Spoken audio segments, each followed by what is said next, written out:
தினம் ஒரு தேவ அதிகாரம். சீராக் எழுதிய நற்செய்தி அதிகாரம் 21 இறைவசனம் 1 முதல் 28 முடிய. பல்வேறு பாவங்கள். குழந்தாய், பாவம் செய்துவிட்டாயா? இனிமேல் செய்யாதே. உன் பழைய பாவங்களுக்காக மன்னிப்பு கேள்.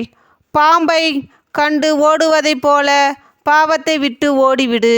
நீ பாவத்தின் அருகில் சென்றால் அது உன்னை கடிக்கும். அதன் பற்கள் சிங்கத்தின் பற்கள் போன்றவை. அவை மனிதரின் உயிரை போக்கிவிடும். நெறிகேடுகள் எல்லாமே இருமுனை கூர்வாள் போன்றவை. அதன் காயங்கள் ஆறமாட்டா. திகிலும் இருமாப்பும் செல்வங்களை பாழாக்கும். செருக்குற்றோரின் வீடு பாழாகும். ஏழைகளின் வாய் நின்று எழும் விண்ணப்பம் கடவுளின் செவிகளை எட்டும். அவரது நீதி தீர்ப்பு விரைவில் வரும்.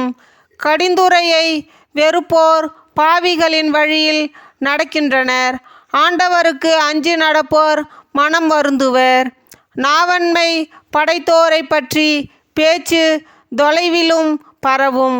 ஆனால் அவர்கள் நாத்தவரும்போது அறிவுள்ளோர் அதை கண்டு கொள்வர். மற்றவர்களின் பணத்தை கொண்டு தங்கள் வீட்டை கட்டுவோர் தங்கள் கல்லறைக்கு வேண்டிய கற்களை தாங்களே சேர்த்து வைப்போர் போன்றவர்கள். நெறிகெட்டோரின் கூட்டம் சணல் குப்பை போன்றது. கொழுந்துவிட்டு எரியும் நெருப்பே அவர்களின் முடிவு. பாவிகளின் பாதை வழுவழுப்பான கற்களால் பாவப்பட்டுள்ளது. அதன் முடிவில் கீழுலகின் வாயில் உள்ளது. அறிவாளியும் அறிவிலியும்.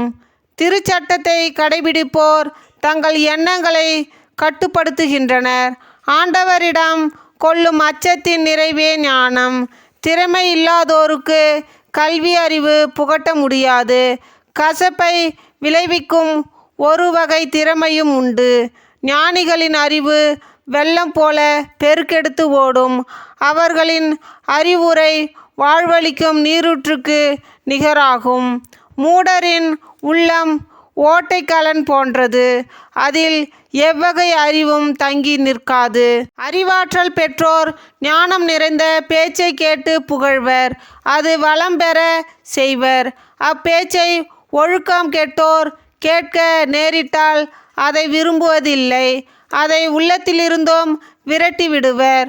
மூடரின் உரை பயணத்தின் போது எடுத்து செல்லும் பெருஞ்சுமை போன்றது.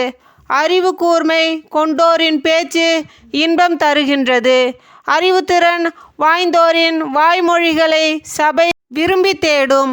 அவர்களின் கருத்துக்களை உள்ளத்தில் இருத்தி சிந்தித்து பார்க்கும்.